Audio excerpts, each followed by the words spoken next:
down timer. It's cool. Very cool. I'm high tech.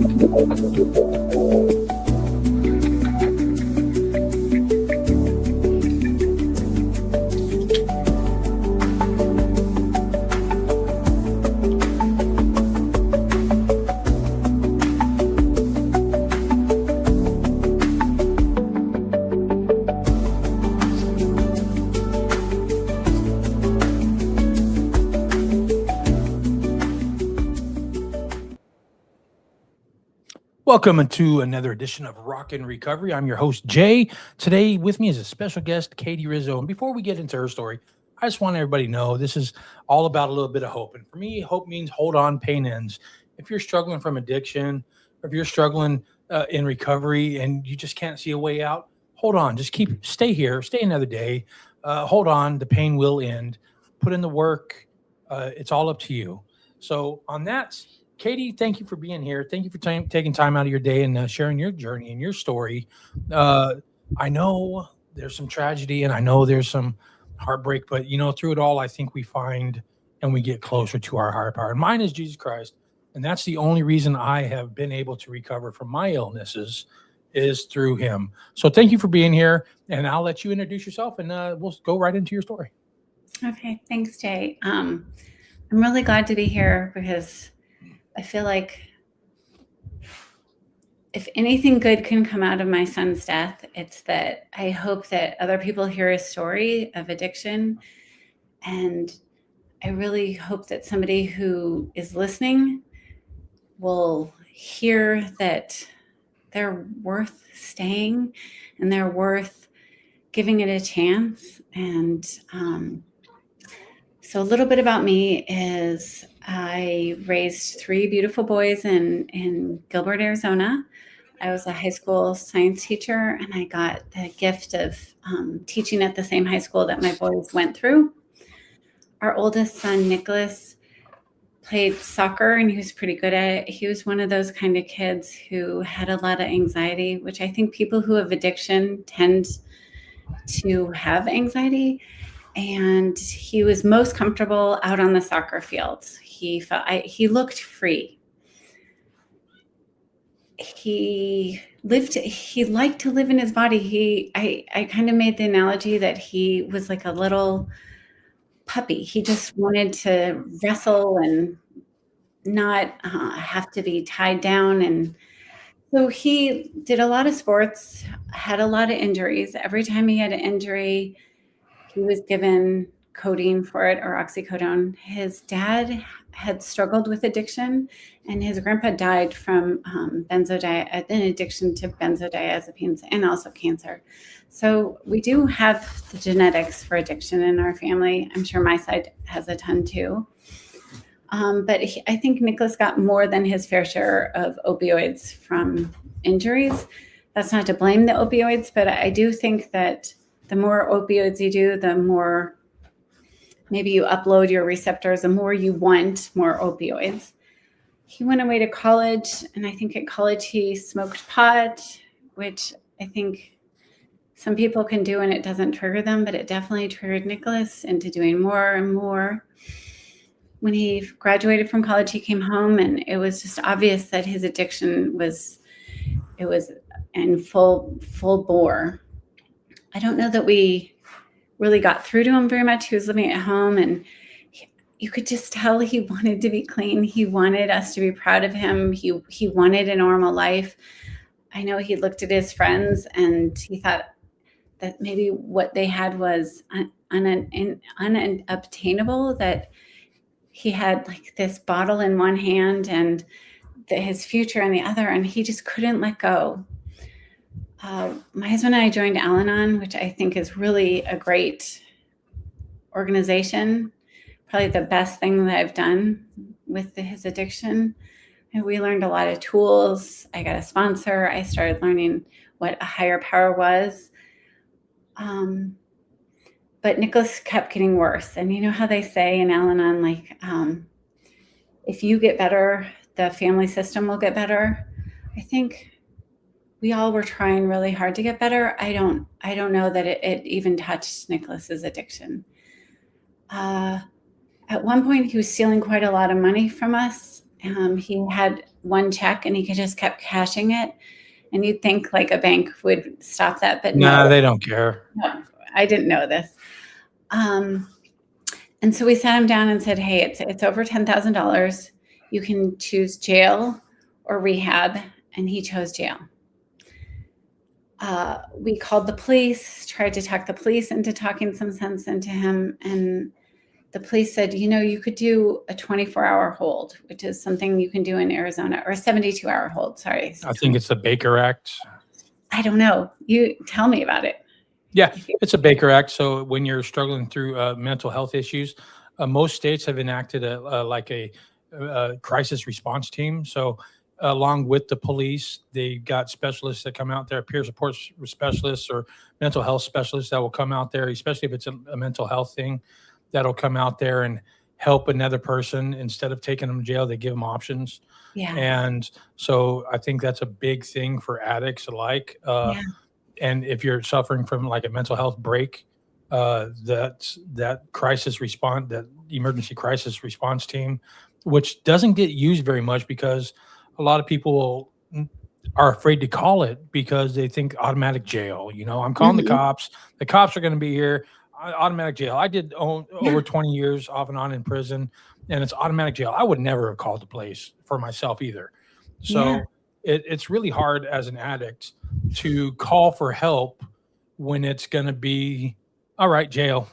Okay, I can do that. I'm trying not to, but that's their options. And I'm just what I think has been within the last 5 years or so that the perception of people has changed. Instead of saying, hey, why don't we just house all these addicts in prison? Why don't we start getting them help? And, so that you see more and more in recovery and more rehabs and detoxes. Hospitals have medical detox now. You can go to the ER if you're suffering through and you want to detox. You can go to most hospitals and they will medically detox you. And the Baker Act is if they are a danger to themselves or their community without being like harmful, but if they're like talking about self-harm and they're a danger to themselves, they can Baker Act them for 72 hours and do a mental evaluation. Well, that's exactly what they did. Us crazy people call it a grippy sock vacation. They give you little grippy socks. It's cool. Well, at that point, Nicholas was like, I'm not using anything. This is ridiculous.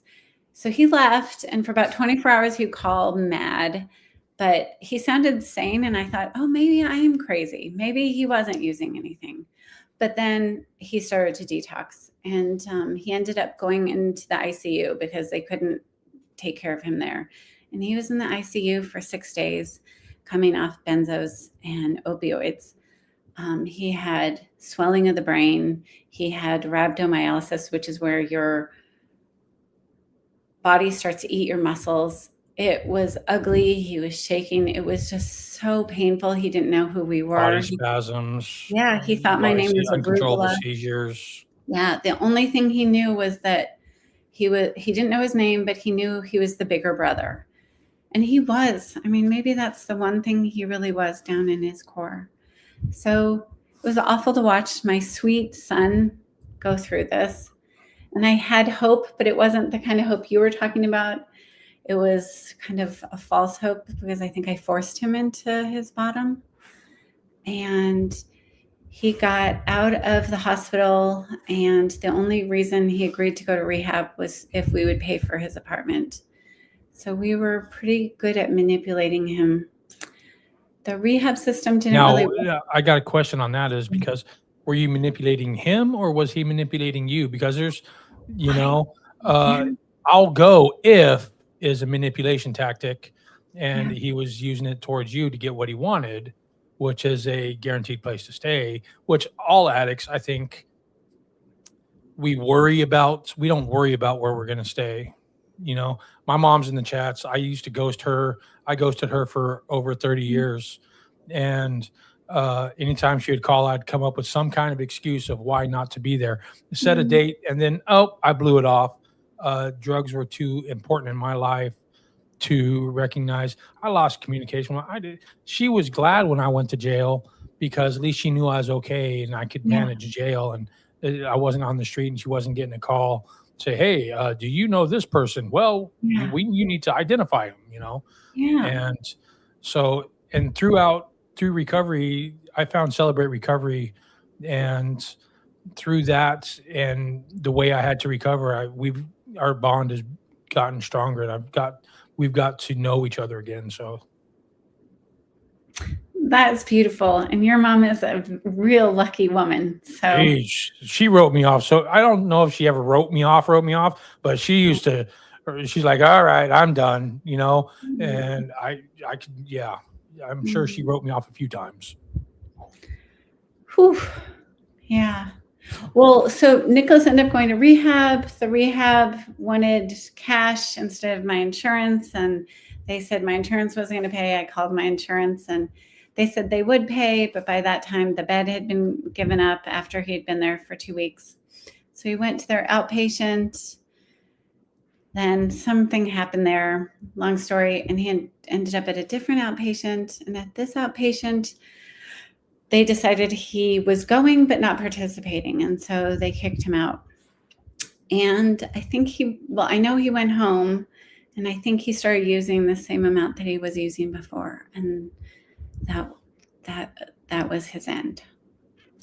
Yeah, so I'm hoping that anybody who's listening,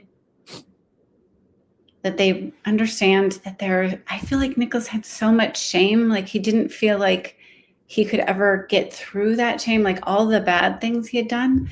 And looking back, they're all so little compared to his life, right? And as quickly as he went down, I know there's a saying in AA, as quick as you go down, that's how quick you can go back up. And I really think that my son's brain was telling him one thing and it wasn't real, that people didn't love him anymore, that the drug was better. I'm sure it felt much better, but I think there was a place for him in this world. And I think if we could have, I kept thinking like, he just needs 6 months clean and maybe his brain will start like snapping in and realizing that all these other lies that he's been telling himself about the drugs and how he needs them, that he actually can live without them. What was his drug of choice? So he liked downers. I think he had a lot of anxiety, and I think benzos were his drug of choice. He ended up dying of a mix of benzos and oxycodone. So he was like a downer. He was more of a downer. Yeah, and he actually had when he passed, we found that he was seeing a doctor and getting them legally for 3 years, and wow. He also was on Reddit because I've read a bunch of his posts. He was on Reddit getting them. He had tried fentanyl, but first, I think it was really hard. I think it scared him. I don't think he wanted to die. So was this an accidental overdose? He got out of rehab and thought he could use the same amount as before? I think so, yeah. I mean, he didn't leave a note. He had laundry, going. He had dinner out. So I think he was just trying to stave off some of the pain. And I just can't believe that he would want to leave us or leave the world. I think, for speaking for myself, and I've talked to a lot of people that have came out of overdoses, and I've watched it, and I've talked to a lot of people that they're family members of overdose people, and I think it's not that they want to leave the world; it's that they don't see a place in it, and they're tired of hurting everybody else around them when it comes down to it, because nobody likes to hurt their family. Nobody. No. If you got a heart and you care for people, nobody likes to hurt your family, And so there comes a time, I've thought about it, there comes a time where you get tired of hurting the people around you because of your addiction, and you can't get out of your addiction. And it feels like the only thing you can do to stop somebody else's pain is do that. And for the accidental overdoses, like you saying, your son, Nicholas, when you go into rehab, if you relapse, it's more dangerous because you think you can go right back to using the same amount, Yeah. and that becomes more dangerous than if you're just out on the street using. Yeah. Yeah, because you build up a tolerance, and so his tolerance was so high that uh, that he got out, and of course, uh, we can go 100 times and relapse 100 times, not maybe not recover 100 times, yet you go out and you think your tolerance is still up there and it's at zero, and all of a sudden, Yeah. Yeah. And I think that's a danger when you're clean but not really sober, right? So right. he and I don't know. So that's where the recovery aspect comes in. You Yeah, can stay sober and clean. You can be clean and sober, but the voices in your head never stop. The right. voices in your head, you don't know how to deal with them anymore. So then you go right back to doing what you used to do to quiet the voices just for a second. Yeah. And um so just recently my dad was in the hospital. He's fine, but they removed one of his upper left lobe for because he has cancer. When they did that, they were giving him a bunch of codeine. And as a mom who just lost a kid to addiction, it just felt like too much. And they have a drug, it's called, I think, Juvenex or Juva something. And it's brand new, it's non addictive, and it's not in the codeine family.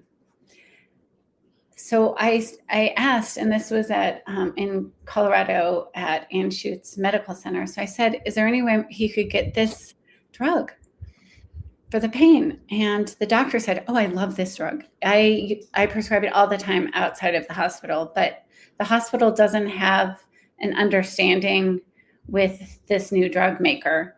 And so I can't prescribe it at our pharmacy. And so I kept fighting. I was like, I just lost a kid to this. I don't want to participate in this coding thing. It feels very dangerous. So they finally let me go out of the hospital with their prescription, buy the drug, bring it back in. My dad took it, like I administered it. And then the hospitalist, so a different doctor, but who's in charge of all of my dad's care, came in and said, legally, we can't have you giving him anything that the hospital can't give. We can give him more codeine. And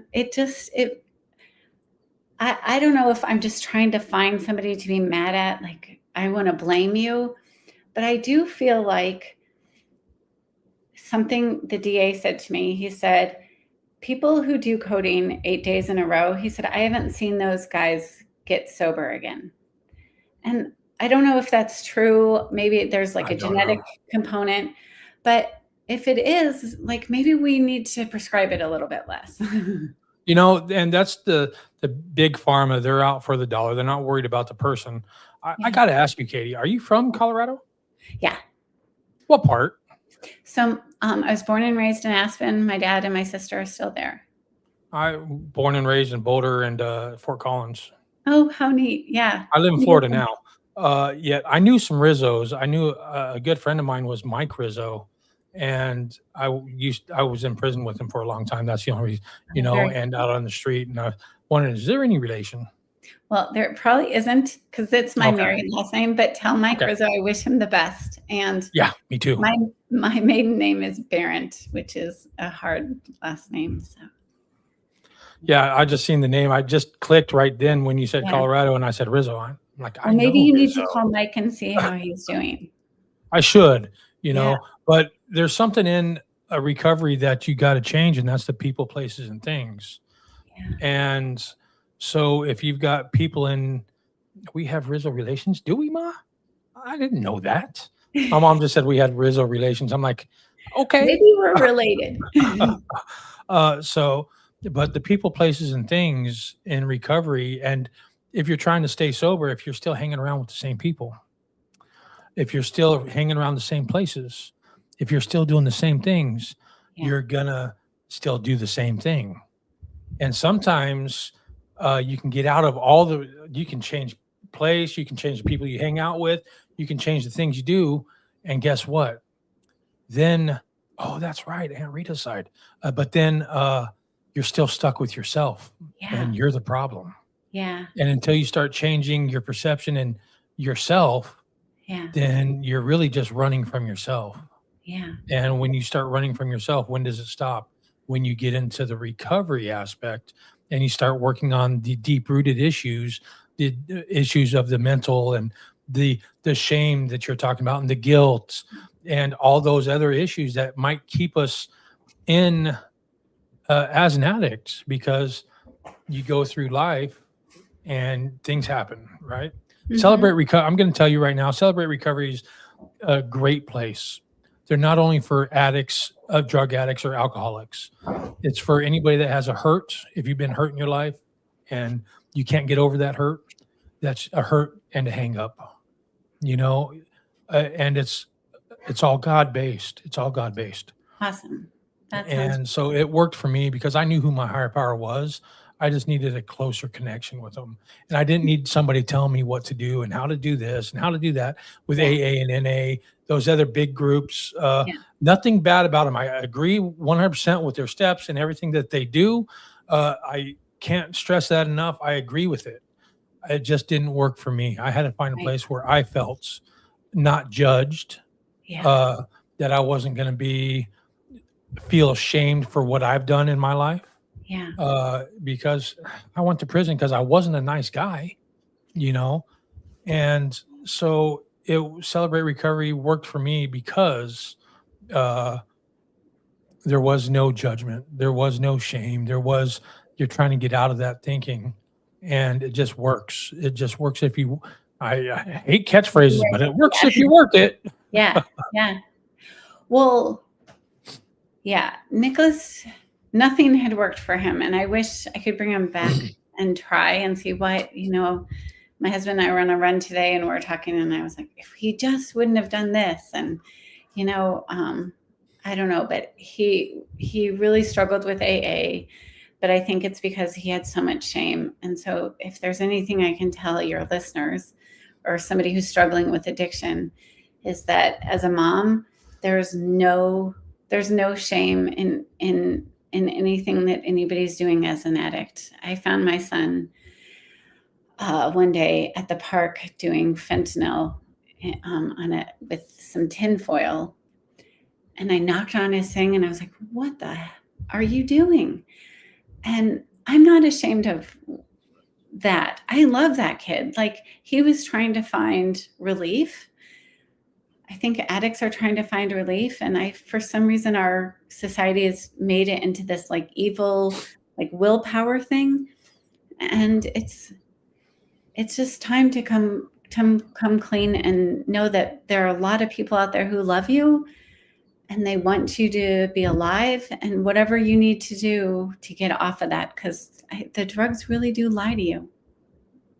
And along with those lines, there's anonymous programs, and they started, we're talking about AA and NA, and they absolutely work, but I want to see more recovery ambassadors. I want people more able to wear a shirt say, hey, the recovery ambassadors are what keeps the world going around, what keeps people wanting to be in recovery.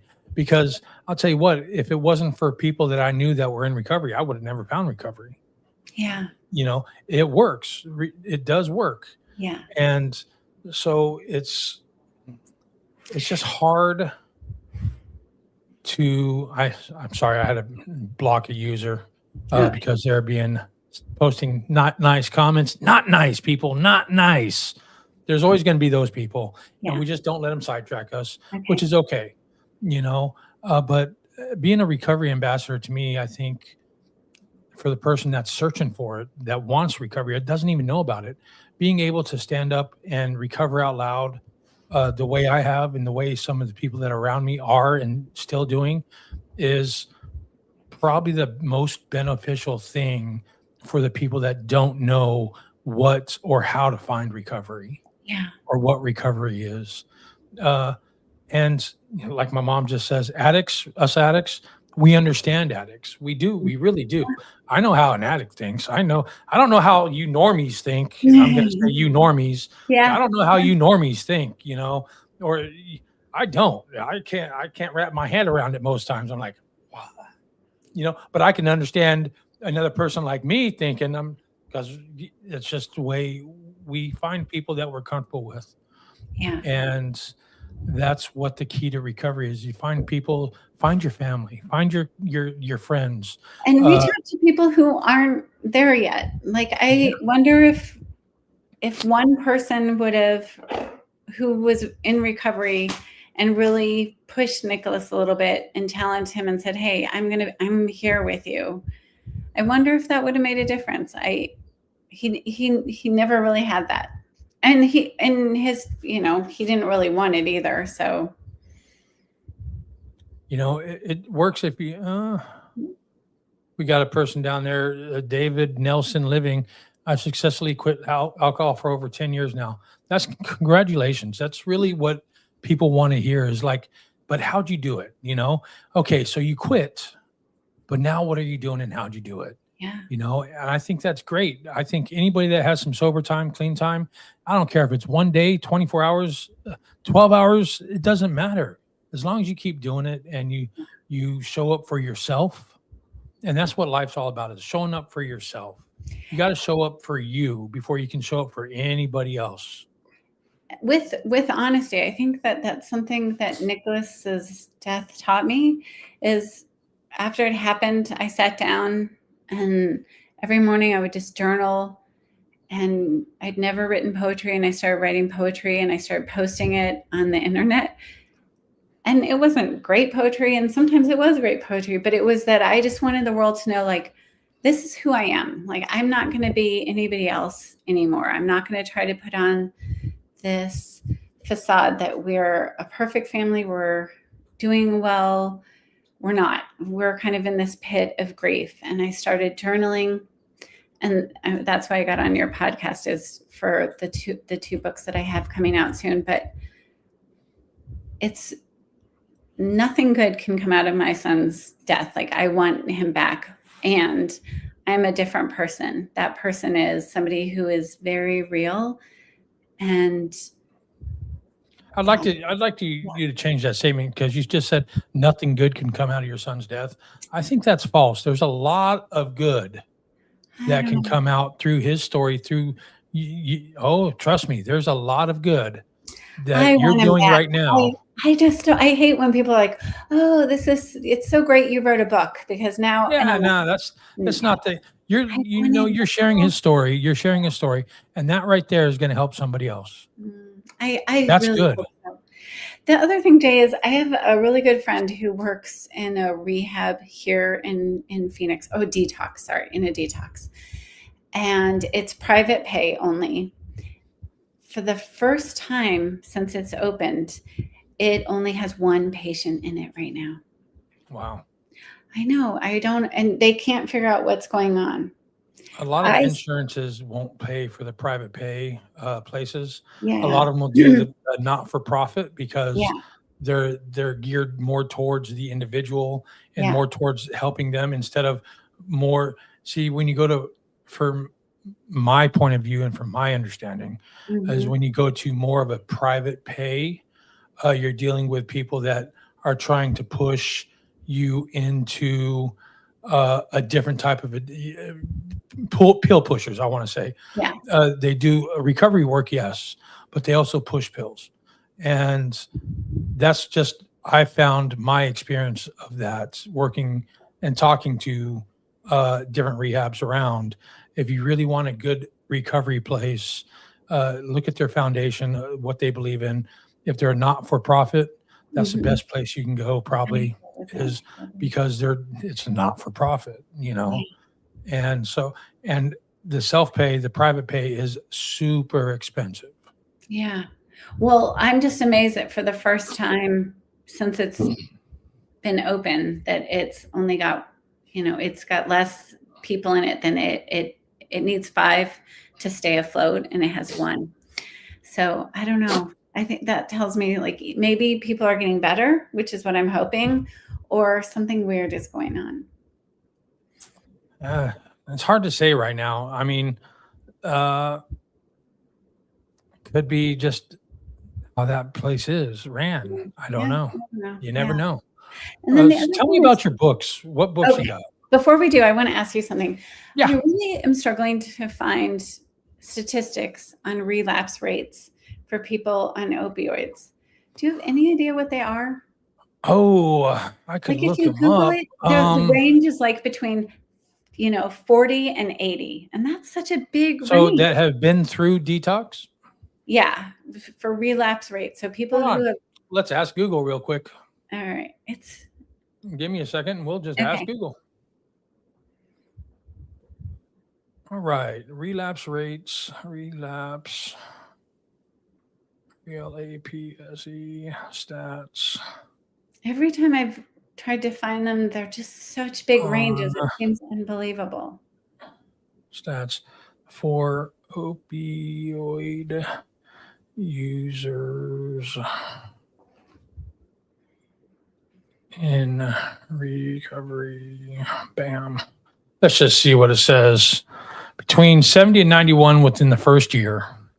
Relapse rates for opioid users in recovery are high, frequently cited between 70 and 91 within the first year, particularly after detox. The risk is highest immediately after treatment, approximately 59 to 65% of individuals relapsing within the first months of discharge. Can you think of any other disease where we would say, hey, spend, thousands of dollars, hundreds of thousands of dollars on getting better, and you've got a 79% chance of being back where you started? Alcoholism. Yeah. Yep. There's a lot of isms, anything that's widely available, because if you're getting it from a prescription, then you think it's legal and it's okay. And just like alcohol, it's everywhere. Alcoholism is one of the hardest. Sugar is another big one. That's an addiction. And it's the hardest one to quit. Refined, the sucrose, those type of sugars, the refined sugars, they're all hard. Caffeine, nicotine. Yeah. My list could go on and on. Now, I know a lot of people have heard about the 2% of the people coming out of recovery that have gone through a treatment, that have been a meth addict, that have gone through treatment, and only 2% stay clean outside of treatment. That's a big number. That means 98% don't. So that's even a higher number than yours. I know. It just makes it's not okay. Like, as a community, we need to do something, right? But what can you do other than offer services, provide, what is it called? The MAT. I can't think of it right now. You mean the Baker Act that you said? No, the MAT program, which is medically assisted treatment. I don't know. It's all part of less harm reduction. But all I know is what we're doing isn't working, and shame is not helpful. And shame, guilt, all those things keep us as addicts. And here's another thing, if somebody dies of cancer, you get, and that's a disease. All right. That's a disease. It's like oh, I'm sorry for your loss. I'm sorry. You get a bunch of that. If somebody overdoses because of their disease, then that's just one less. You get that type of attitude. You get that type of attitude, and it's big. I mean, I could go on and on for it, and it's just a way of thinking that started back early, whenever we started. Why can't you quit? It's the why can't you quit attitude. You're not strong enough to quit. You can't do it by yourself. What's wrong with you? So that also keeps a lot of addicts as addicts, is that asking for help. So as a mom, I'm begging everybody to go get help, right? This world needs you. This world needs you. Absolutely. 100% so back to your question. So I've written this book, it's called The Trimesters of Grief, and it's what I found after Nicholas passed, that grief really mirrored pregnancy for me. I went through 3 different trimesters. At the end of it, I delivered my grief like Nick Cave. Do you know who Nick Cave is? He's a musician and a man who is a philosopher, and he lost 2 boys. I think both of them were to suicide, but he said that he lived with grief just kind of all around him, and finally he had to ask for grief to just sit beside him. And that's something I've been doing, is trying to picture grief right next to me. And my grief looks like a little orangutan monkey, because if you think about it, like, Nicholas was here for 25 years, and when he first came into being, he and I made a placenta, and now I feel like he and I made this grief. And I write poems to him still, so I wrote this book about my grief, and Kohler Books is going to be publishing it. It will be available June 12th for pre-order and October 6th at anywhere books are sold, and it's called The Trimesters of Grief. If you wanted to follow me, I'm at katierizzo.com. And I also have a book of my poems that will be available on the Day of the Dead called None of Them Are You. So that is a little bit about how I got here. And that's all after your son. Yeah, that's all after my son. You think you would have done that if your son wasn't here? Well, I would never have written poetry. This book would never have happened. I've been writing YA books, so young adult books. But this, I think people who haven't had deep grief feel like, oh, you're going to get over grief. And I think when you lose a kid,